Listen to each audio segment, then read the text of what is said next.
What's up, everybody, and welcome to another Hate Watchers episode review. Today we're going over the second episode of House of the Dragon, The Rogue Prince. Please like the video and subscribe if you want to encourage us making stupid jokes and sarcastic comments. Now let's jump right into the breakdown of this week's episode. We start off this episode with the new intro animation in the classic style we all remember from Game of Thrones.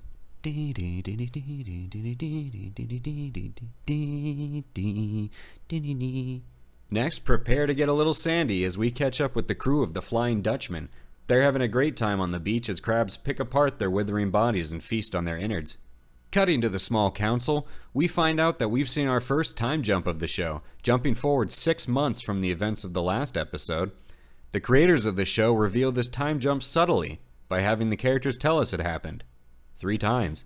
Corlys has renewed his plea from the last episode, making a more forceful case to deal with the crab feeder who's been raiding his ships in the Stepstones. The Hand of the King, Otto Hightower, basically tells Corlys to get to the back of the bus.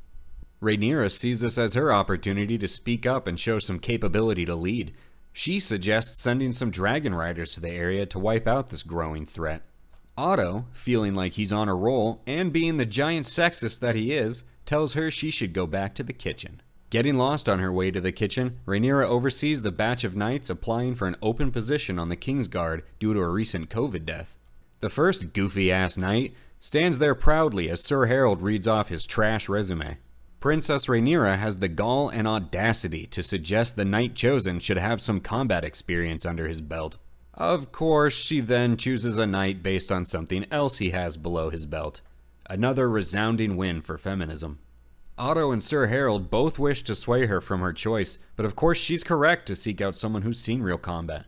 Now, this isn't a big part of the show, or even the episode in particular, but I have to nitpick here because this is something I hate. It's this Disney approach to character writing, where those that are older, more experienced, and in positions of authority are repeatedly shown to be short-sighted, close-minded, and lacking in common sense by a younger, seemingly pure protagonist. As a storyteller, you can't present characters in positions of power and ask us in the audience to take them seriously as a threat, as an ally, as an advisor, and then have a 14-year-old outwitting them in the next scene. You're undoing any kind of character building you've presented to us up to this point. If your character is designed to be there as a whipping post, just to be put down by others, then that's fine. But I don't think the leader of the Kingsguard and the Hand of the King are in this story to be mocked. Disney does this in pretty much every single IP they have. Some pure of heart child who's barely old enough to speak figures out the exact way to solve a complex problem that otherwise capable, experienced adults have no idea how to fix. Beyond the characters themselves, it drains your world building of hard-earned realism, something early Game of Thrones seasons actually excelled at. If you don't present the characters in a serious manner to the audience, then we won't view them in a serious manner. The most recent example of this mistake I can think of can be seen in the Kenobi show. If you want the audience to see someone or some organization as a serious threat capable of bringing real harm to our protagonists, you can't constantly show them being inept and stupid. For Kenobi, you want us to fear the Empire. You want us to fear the Inquisitors. Well, we can't really do that when you have a 110-pound woman one-slap a stormtrooper to death, and Kenobi sneaks out the front door of your heavily fortified headquarters disguised as 3 kids in a trench coat. If you want your viewers to feel that their heroes achieved something in overcoming their enemies, then respect your characters and take them seriously. Anyway, not a big deal for this show specifically thus far, but we've been seeing this mistake in storytelling more and more lately, and it needs to be called out. Moving on. Cutting back to the king, we find him trying to impress his daughter's underage friend by showing off his Lego collection. Do you like my Legos? Elsewhere, Corlys and Rhaenys Velaryon try to pawn off their daughter in marriage to the king. Wait a second. You mean this 9-year-old? Oh, I forgot about the time jump. She's maybe almost 10 now? Okay, carry on then. Remember that small cut the king got on his finger from the Iron Throne in the last episode?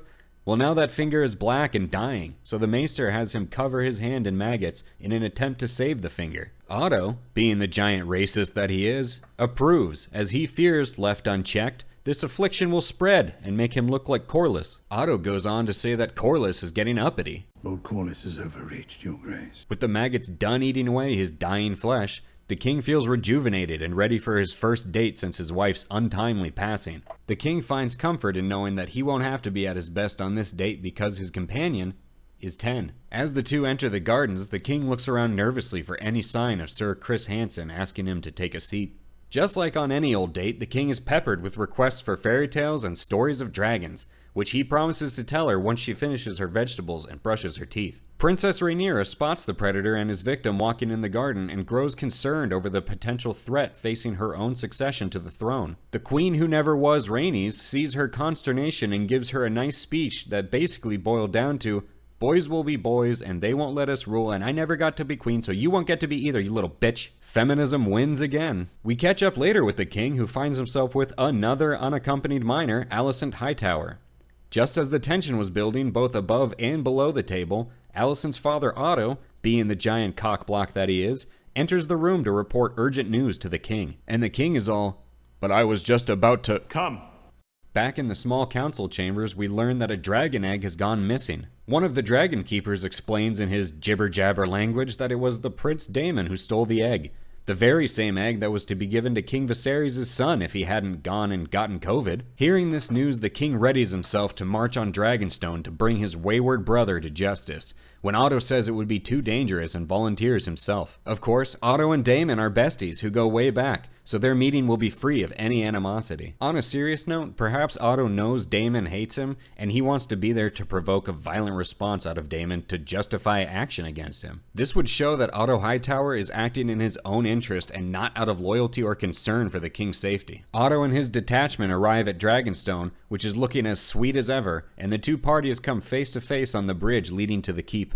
Daemon announces that the hooker he brought with him from King's Landing is to be his wife and will soon bear him a child, and that this child deserves to bond with a dragon egg as its birthright as a Targaryen. Otto shows up basically just to shit talk, and he actually excels at it.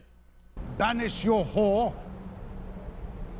This is an abomination. With every breath you soil your name, your house, and your brother's reign. Maybe I've judged you too soon, Otto, you giant, sexist, racist cockblock. Daemon's dragon Caraxes shows up once the swords are drawn, basically saying, "Say it again! Say it again! I dare you! I double dare you, motherfucker!" The swords are returned to their sheaths, but tensions still run high as Princess Rhaenyra swoops in on the back of her dragon Syrax to save the day. She can't find any spots, so she just parks her dragon in the middle of the bridge.